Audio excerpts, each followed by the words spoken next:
Hi everyone, today I'm going to be reviewing Love and Hip Hop New York Season 6, The Reunion Part 2. So we started off where we left off last week with AMINA announcing that she is pregnant yet again by Peter. And to me, it was kind of like a dig at Tyra, like, look here Tyra, I will be having Peter's last baby and not you.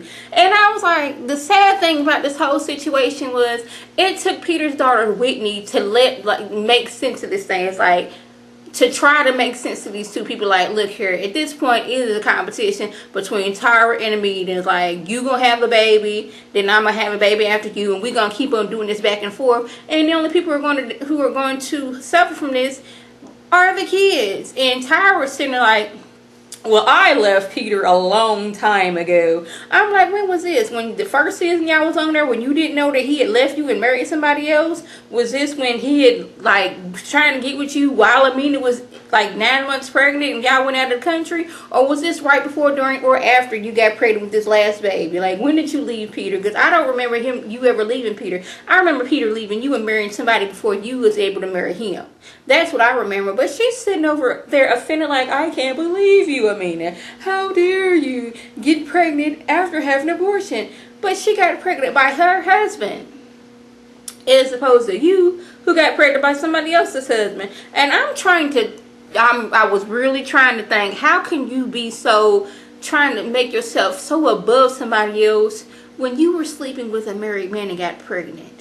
She knew nothing about you when she got with Peter. She didn't figure out that he was a low down dirty dog until, like, she was already married and pregnant by Peter. And I tried my best, but I was like, my head was starting to hurt trying to figure out how can Tyra still think that she is above Amina in this whole situation.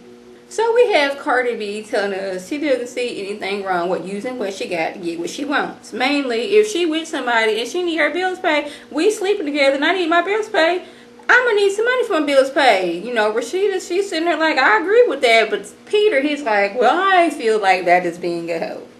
Like, I'm saying, you said those words while you sitting there with two women pregnant at the same time. I'm going to need you to sit down, Peter. As many kids as you get by all these multiple women, I'm going to need you not to do that. So Rashida's like, not Rashida, but Remy was like, you know, don't you want your girl to have somewhere to wash her tail with, like, after y'all done had sex? Like, if you coming over to her house, don't you want to have somewhere where she can clean up at? But Cardi's like, you know, if a dude's talking about something, he's married and he wanted to, like, have some fun on the side, she's like, okay, you married, I need my bills paid. Like, she's all about, like, dudes been, you know, disrespecting women and just using women for years. It's like, I'm gonna use men as long as I could. Like, Peter, what have you done for Tyra and Amina but give them a whole bunch of babies? Are you helping them out with their rent? And Amina's like, well, he pays his share. But she let Peter have it. She's like, you took these two smart and beautiful women and you turned them into a bunch of fools. You got these two women over there fighting over who gonna have your last baby, just making complete fools out of themselves. Well, Tyra, she's been a fool for quite some while. You know, after she didn't spend all these years with Peter knowing he was been cheating, marrying other people, and getting them pregnant and getting pregnant herself. I mean, she has a chance. I think Tyra, she's just, you know, she has no chance of, like, ever recuperating from Peter. Even though she said she's going to, I just don't see that happening. But she was like, you didn't disrespect your wife, the mother of your children, and you got these two over here on national TV just looking like clowns. Like, I have no respect for you, Peter. And I was like, I'm glad Cardi B let him have it. So I'm going to call this part of the segment the lies DJ Self tells and the women who believe them. So that the host need to ask, like, Cardi B, why was you so mad at Yarma when her and DJ Self showed up at Mariah Lynn's birthday party? Like, y'all wasn't together, but her thing was she didn't know who Yarma was, let alone that being DJ Self's girlfriend, because DJ Self is known to be sleeping with the bartenders, sleeping with the strippers, sleeping with every other girl that's at the wherever he be at. So how was she to know that he had a girlfriend? She knew nothing of these. And she's like, I didn't care the fact that he had a girlfriend. I just, you know, mad at the fact that he lied. We supposed to be cool like that? Don't be lying to me. That's what he wanted to know. Then it was like, DJ Self, did you sleep with Yarma? I mean, did you sleep with Rose? He was like, I don't recall. That means yes. And it's like, Rose is like, she was mad because, just like Cardi B, she didn't know that DJ Steph had a girlfriend until Yarma and her sister come bucking up at her doggone place of business, acting terror fools, breaking stuff. So now she's mad because, one, DJ Steph lied and she didn't know that he had a girlfriend, and two, because of your lying, your girlfriend came to my spot, my place of establishment, and ruining all my stuff. So now she mad, and rightfully so. And I was like, this whole situation about the ring getting the maid, I believe he had a girl there. Because, like, I'm just thinking, if you were made, you have a piece of jewelry, and when you come into a house, and when you leave the house, it's gone, you gonna go back like, hey, I left my piece of jewelry here. It's not going to be this jewelry been here and the maid ain't been there in 2 or 3 days and she ain't realized it. She would have called or came by or something. But and it's like, why was you sitting there laughing about the situation? Let him tell it he was smiling because it was like it was the maid's jewelry. But like, no, you was smiling because you was caught. Now this last few segments was the Harris family and their extended family. Now Kim, she has a problem with the way her daughter is portrayed on TV. Like her daughter is an unfit mother who does not take care of her child, does not see her child. Samantha, she has an issue with Yandy because Yandy doesn't show her any respect. Mainly, if you picking my child up from school, ask me, because Yandy, she has a tendency to go pick up little Mendeecees and pick up a scene from school, but don't ask neither Samantha nor Erica. She just go and do that. She's like, this is a constant issue with Yandy, with her picking up my child and not informing me of it. Yes, you were married to my child's father, but this is still my child, and I need you to ask these certain questions.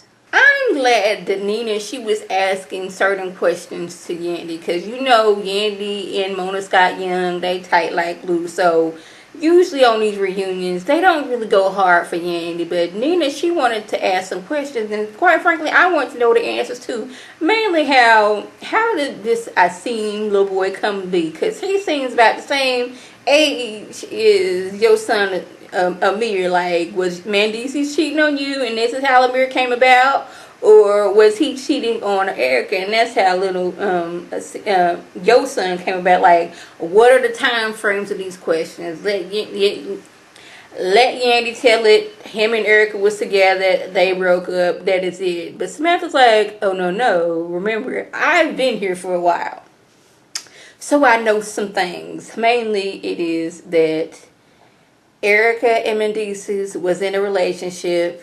Yandy popped up on the scene. Mendeecees and Erica were in a faithful, committed relationship, happy. Mendeecees sees Yandy. Next thing you know, Mendeecees and Erica are no more. But now Yandy, she has to change the story. Well, what had happened was I had a boyfriend when I met Mendeecees. I was kind of getting to know Mendeecees, and I broke up with my boyfriend, and then we became official. Whatever he was doing with Erica, I don't know. It was one of those, I don't know what was going on kind of situations. But then I had to think back.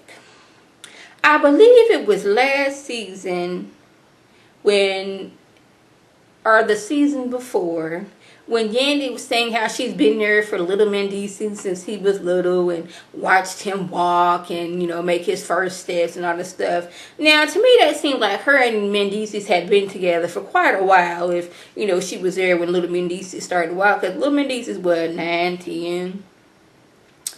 Her son, Amir, is, I'm going to say, about 4, maybe 3. So that means Asim is about 4 or 5. Those dates don't add up to me. So somebody lying in this whole situation. I don't know. It could have been, it was a breakup, baby. Mendeecees and Yandy, they broke up. He got with Erica and got her pregnant, and they didn't work out, and he got back on Yandy and she got pregnant. Or it could have been him and Erica was nice and happy. Yandy came along. They had some things going on. Erica got pregnant, had her baby, then Yandy got pregnant, had her baby. I don't know. I just want somebody who knows the actual truth of what's going on to let me in the world know, like, what is the whole thing with this? Because some of these, you know, dates just not adding up to me.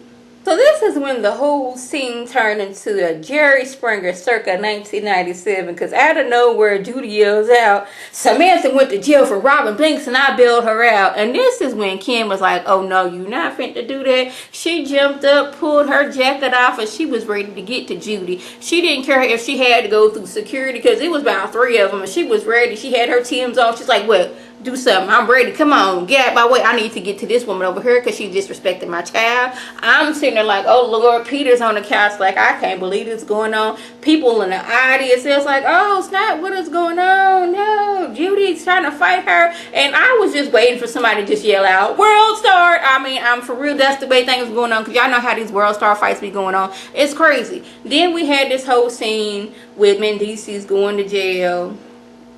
They showing him going off to jail. We had this scene where Erica, she's mad because she's like, Yandy don't have no respect. She doesn't ask any questions.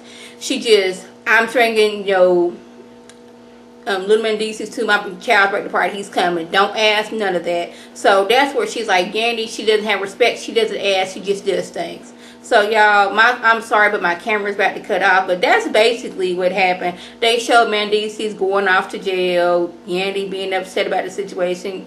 Mendices crying. Kim trying to fight Judy. Samantha being very mad and like, you were being very disrespectful because you don't ask questions, you just do things and just figure like, Yandy's like, yes, he came to, I didn't ask you, I told you he was coming, he came, and basically that was it. I'm like, really, Yandy, you need to stop with that. So basically